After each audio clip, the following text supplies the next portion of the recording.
Assalamualaikum and welcome to Mehdi's Academy. I'm your teacher Said Mehdi Kazmi.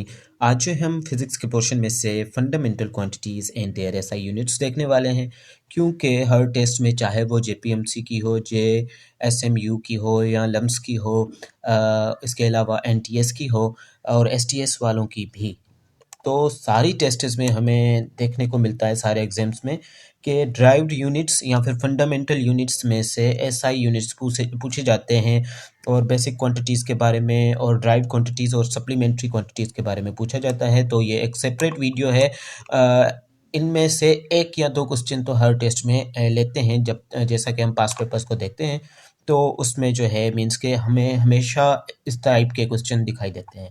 तो आइए start करते हैं। ये सिंपल वीडियो है, इसमें से सिर्फ एक दो क्वांटिटीज़ आप याद रख लें, ठीक है, तो काम हो जाएगा आपका। फंडामेंटल क्वांटिटीज़ यानी कि बुनियादी क्वांटिटीज़ हैं। जैसे कि हमारे पास फिज़िक्स को स्टडी करते हैं तो नेचर को ही स्टडी करते हैं। फिज़िक्स दरअसल हम मैटर और उसके इंटरेक्शन की ही स्टडी करते हैं।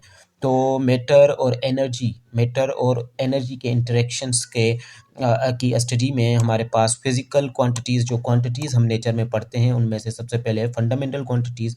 तो फंडामेंटल क्वांटिटीज़ में सबसे पहले हमारे पास लेंथ आ जाता है, जो कि बेस यूनिट्स या फिजिकल क्वांटिटीज़ जो हैं वो इनको कहा जाता है बेस यूनिट्स। अब लेंथ का हमारे पास मीटर में नापा जाता है इसको, और इसकी सिंबल जो होती है एम होती है, ठीक है। मास का किलोग्राम में नापा जाता है, ठीक है, केजी में, और टाइम सेकंड में इसको नापा जाता है, ठीक है। और उसके साथ साथ इलेक्ट्रिक करंट की अगर हम बात करें तो इलेक्ट्रिक करंट को एम्पेयर में नापा जाता है। टेम्परेचर, अभी यहाँ पे हमारे न्यू बुक्स में थर्मोडायनामिक्स टेम्परेचर देखने को मिलता है। थर्मोडायनामिक्स टेम्परेचर को मेजर करने के लिए हमारे पास केल्विन है, लेकिन इसकी स्केल्स, अब जैसे कि हम एनवायरमेंटल टेम्परेचर, हम डेली लाइफ में अगर हमारे एनवायरनमेंट में एटमॉस्फेयर में टेम्परेचर बढ़ जाता है तो सेल्सियस को यूज़ करते हैं, और उसके अलावा केल्विन स्केल को भी यूज़ करते हैं, ठीक है। लेकिन लेबोरेटरीज में और इसका एसआई यूनिट देखा जाए तो टेम्परेचर जो है वो इसका एसआई यूनिट केल्विन होगा, ठीक है।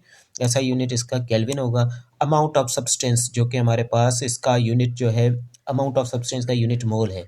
अब मोल को हम किस तरह से डिफाइन करेंगे कि किसी भी मॉलिक्यूलर मास या फार्मूला यूनिट को अगर हम ग्राम्स में लेके आएँ, जो कि हमारे पास एमिडो एवोगाड्रो ने बताया था कि किसी भी सब्सटेंस को अगर आप उनके नंबर ऑफ पार्टिकल्स काउंट करना चाहते हैं तो वो उसने नंबर दिया था, जो कि था 6.02 इंटू 10⁻23। ये नंबर था। तो हम उससे किसी भी अमाउंट ऑफ सब्सटेंस में पार्टिकल्स जो है, नंबर ऑफ पार्टिकल्स ढूंढ सकते थे, ठीक है। तो अमाउंट ऑफ सब्सटेंस का जो यहाँ पे यूनिट होगा वो हमारे पास मोल है, और इसको अगर कॉन्ट्रैक्ट करके शॉर्ट लिखा जाएगा तो MOL। उसके बाद ल्यूमिनस इंटेंसिटी है। ल्यूमिनस इंटेंसिटी को हम कैंडेला में नापते हैं, और CD इसका जो होगा वो बेसिक यूनिट होगा। तो ये थी फंडामेंटल क्वांटिटीज़, और इंशाल्लाह ड्राइव्ड क्वांटिटीज़ को के ऊपर भी बहुत जल्द वीडियो आपको मिल जाएगा, ताकि आप अगर जो भी स्टूडेंट्स देख रहे हैं नर्सिंग के एग्ज़ाम्स में हों या कोई और एग्ज़ाम्स दे रहे हैं, तो ये इम्पोर्टेंट जो है एसआई यूनिट्स इंपॉर्टेंट होते हैं इवन के फंडामेंटल क्वांटिटीज़ की, और इनमें से ही डिवाइड क्वांटिटीज़ निकलती हैं। डिराइव्ड क्वांटिटीज़ में या तो हम कॉम्बिनेशन करते हैं, मल्टीप्लिकेशन और डिवीजन सिंपल करके हम जो क्वांटिटीज़ हासिल करते हैं उनको डिवाइड क्वांटिटीज़ बोला जाता है। उसके बाद थर्ड नंबर पे आ जाता है हमारे पास सप्लीमेंट्री यूनिट्स। तो सप्लीमेंट्री यूनिट्स जो होते हैं, जो कि अब हम स्टडी करते हैं, वो भी आपसे बहुत जल्द क्लियर कर देंगे। तो उसके अलावा अगर बैचेस में कोई स्टूडेंट इन होना चाहता है न्यू ईयर ऑफ़र के तहत, तो आप जो है उसको 70% डिस्काउंट देंगे। 70% डिस्काउंट जो है न्यू ईयर ऑफ़र, तो यानी कि न्यू ईयर तक है। तो यहाँ पे स्क्रीन के नीचे नंबर्स हैं, आप कॉन्टैक्ट करके न्यू ईयर ऑफ़र में 70% ऑफ जो है वो फुल डिस्काउंट दे देंगे। उसमें फुल डिस्काउंट है, यानी कि 70% हम बिल्कुल ही समझें कि फ्री हो जाएगा आपके लिए। तो मिलते हैं नेक्स्ट सेक्शन में। टेक केयर, अल्लाह हाफ़िज़।